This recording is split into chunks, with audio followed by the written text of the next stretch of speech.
ভারতের সাম্প্রতিক সময়ে মদ্যপ অবস্থায় গাড়ি চালানোর কারণে ঘটছে একের পর এক মর্মান্তিক দুর্ঘটনা। রাস্তায় বেআইনিভাবে মদ্যপ অবস্থায় গাড়ি চালানো এখন যেন নিত্যদিনের ঘটনা হয়ে দাঁড়িয়েছে।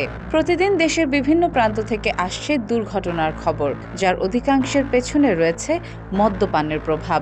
এই পরিস্থিতি সমাজ ও প্রশাসন উভয়ের কাছে গভীর চিন্তার কারণ হয়ে দাঁড়িয়েছে।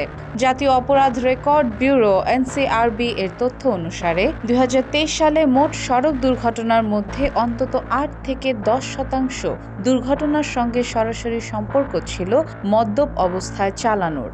বিশেষ করে রাজস্থান, উত্তরপ্রদেশ, মহারাষ্ট্র, তামিলনাড়ু, বিহার ও পশ্চিমবঙ্গের কিছু এলাকায় এই প্রবণতা উদ্বেগজনক হারে বৃদ্ধি পেয়েছে।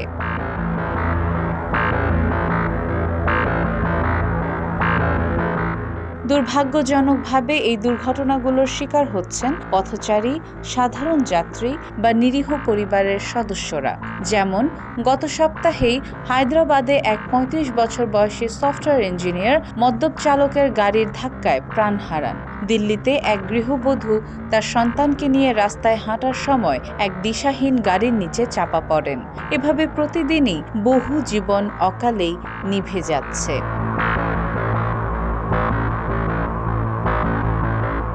বিশেষজ্ঞরা বলছেন, এই প্রবণতার পেছনে রয়েছে একাধিক কারণ।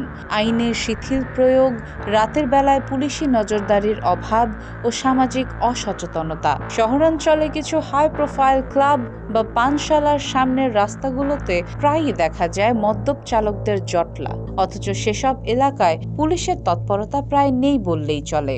অনেক সময় প্রভাবশালীরা আইনের ফাঁক গলে ছাড় পেয়ে যান, যা এই সংস্কৃতিকে আরও উৎসাহিত করে। সরকারি ও বেসরকারি সংস্থাগুলোর তরফে জনসচেতনতা বৃদ্ধির উদ্যোগ নেওয়া হলেও তা এখনও পর্যাপ্ত নয়। ড্রাইভ সেফ ক্যাম্পেইন, হেলমেট ও সিট বেল্ট ব্যবহার বাধ্যতামূলক করার মতো উদ্যোগ থাকলেও মদ্যপ অবস্থায় গাড়ি চালানো আটকাতে কার্যকর কোনো ব্যবস্থা এখনও দেখা যায়নি।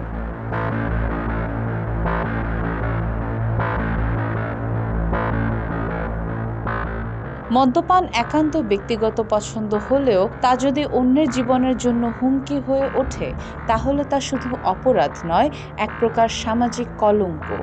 ভারত জুড়ে যদি এই প্রবণতা অব্যাহত থাকে, তাহলে রাস্তায় নিরাপত্তা শুধু প্রশ্নের মুখেই পড়বে না, বরং প্রতিটি পরিবার হবে আতঙ্কের সঙ্গী। সমাজ, প্রশাসন ও নাগরিকদের সম্মিলিত প্রচেষ্টা ছাড়া এই সমস্যা থেকে মুক্তির পথ নেই। এ কথা আজ স্পষ্ট হয়ে উঠেছে।